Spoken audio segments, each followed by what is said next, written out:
We want to make sure that you're safe and sound on the roads. The snowy, slick roads, of course, can bring some challenges for your commute today.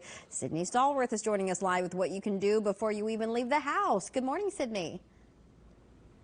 Good morning, Michelle. You know, the last thing you want to happen is you get out on these roads and then realize something is wrong with your car. So we want to make sure that before you get out in these snowy and slick conditions, you check your car to make sure you're ready to roll safely. Take a look at what we have here. We're at our 5 on Your Side garage. We got everything that you need to know, because in this weather, spinning out could be life-threatening and even getting stalled alongside the road. So before you hit the road, you want to make sure you have your winter storm car checklist. First, get a maintenance inspection. Let's take a look under the hood here. Change your oil if it's been a while. Let's go ahead and take a look.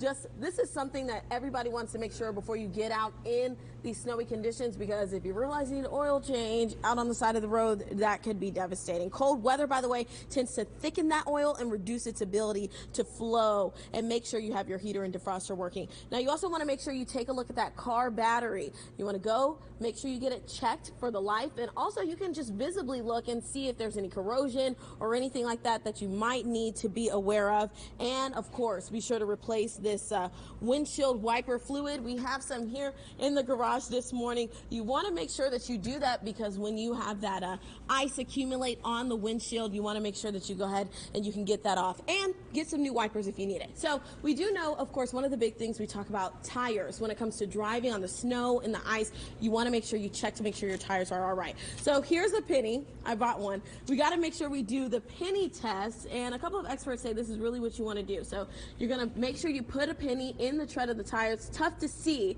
but when you put that penny there, you'll know that it's time to maybe get some new tires and your tread is low if it doesn't reach Lincoln's head there on the penny. And I've also got a little electric pressure checker here. We're going to check the tire pressure for our station cars, and it wants to be anywhere between 30 and 35 as our number. Okay, so I'm going to go ahead and twist it and see what we got. Got to give it a little time. All right, we're at 31, so we're good to go and good to roll. So you want to make sure you check these things before you get out on the road, because the last thing you want to happen is have some sort of emergency in these snowy conditions. It's dangerously cold outside. All right, let's get on over to Paul, who's going to be joining me out here in just a little bit when we talk some more road safety tips. Paul?